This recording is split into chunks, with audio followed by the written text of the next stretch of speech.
in the blue corner.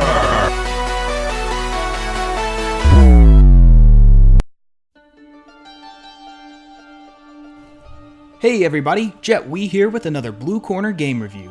This time I'll be looking at Shadow of the Colossus for the PlayStation 2. If you couldn't tell from the title, this game is all about fighting Colossus. Colossuses. Colossi. Not so much about their shadows. The story is both very simple and very complex at the same time, and what I mean by that is, the part you need to know and understand is simple. This guy, who is never named throughout the game, is trying to bring this girl, who is also never named, back to life. He travels to a forbidden land and asks Dormant, the entity that lives there, to bring her back to life. Dormant says he can do this if the main character will hunt down and kill all the Colossus in the land. Colossuses. So basically, all you as a player need to know is that you gotta go kill a bunch of monsters to bring your girlfriend back to life. Simple, right? The complex part of the story lies in all the unexplained lore.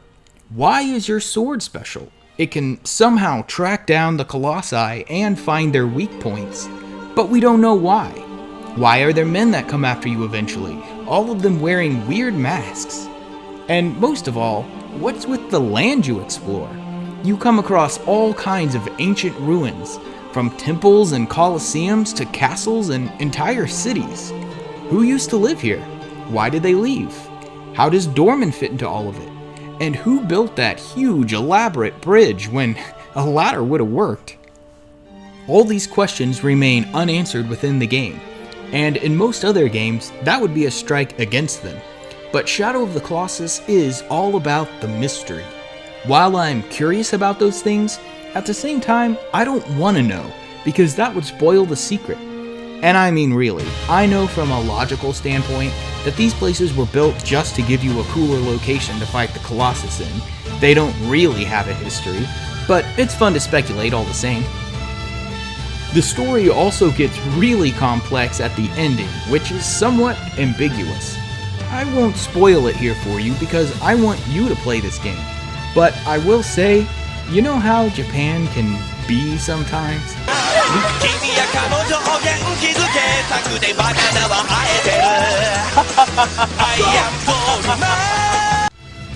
Yeah, it does that with this ending. Whatever you thought the ending to this game was going to be, you were wrong. I don't know, man. It's Japan. When it comes to gameplay, I'll admit I was shocked when I first played this game because there are no minions to fight. You just fight Colossus, that's it. I have never come across another game that only has bosses. No bad guys other than that. Technically in a game like Super Meat Boy you only fight bosses, but you still have to get past saw blades and stuff like that. In Shadow of the Colossus there really are no dangers on the way to the Colossus. It's just a matter of finding them. Once you do find them, fighting them is really fun. The first ones are pretty simple. You just climb up them and stab them in the vulnerable. You just climb up them and stab them in the parts that glow when your sword gets near. With the later ones, you usually can't hurt them at all at first. You have to wait for them to do something to damage themselves before you can get to the stabby parts. One thing about this game I found interesting was actually killing the Colossus. You'd think the game would play triumphant music after you finally conquer your giant foe. Instead, it plays really sad music, and you kind of feel bad for what you just did. Instead of making you feel accomplished, the game's all like, Look what you did, you little jerk! The Colossuses are all really unique, and I can't decide which one I like more. The giant ones are easily the most impressive looking, and it can be pretty terrifying to try to fight them.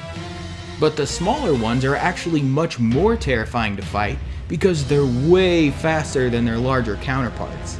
Especially the one that looks like a bull. See this? You will never know pure terror until you try to fight this guy. Speaking of running, this is something I always found odd.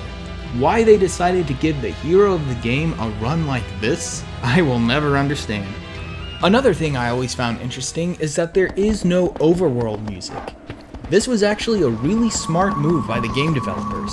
With only the sounds of the wind blowing and your horse's feet running, it gives you a feel that you're in a cursed, desolate land. It's kind of hard to explain, but instead of the music telling you how to feel about something, you kind of come to this conclusion on your own, which makes it feel more real. A few other interesting things about the game. While there are no bad guys to fight on your way to the Colossus, you can kill lizards and eat their tails, and that gives you a little bit more stamina. You can also occasionally find fruit in a tree, and if you knock it down and eat it, that gives you a little more stamina as well. Speaking of stamina, it's that little pink bubble near the bottom of the screen. When you climb something, it slowly deflates like a balloon, and when it's all out, you fall. But the more Colossus you beat, the bigger the stamina bubble gets, which means you can climb for a longer time. The stamina bar is actually what compelled me to play this game over and over again. See, after you finally beat it, you can play it again on hard mode, but all the stamina you slowly built up over the last game will still be there. And why is this a big deal? Well, I found a place on the main tower, which you can climb and make it back up to the bridge. It leads to a whole other section of the world, and possibly gives you the option to backtrack across the bridge to where you came from. But it takes a ton of stamina to climb up there, so you have to beat the game over and over again to build up enough. I'm not talking about that much, I mean more like this much. Again, I want you to play the game, so I don't want to give away what you find when you get to the top, but I'm happy to say the game does reward you for finally making it. So, overall, I would say Shadow of the Colossus is an absolute masterpiece of a game, and I recommend you play it. And even if you already have played it, I would recommend you play it again. Some games are fun to play when they come out, but they don't age well. Shadow of the Colossus, however, is still a blast to play, even if you used to play it countless times before. Team Ico is coming out with another game soon, called The Last Guardian, and I really hope it's as good as this game was. Which is saying a lot, because this game casts quite a shadow.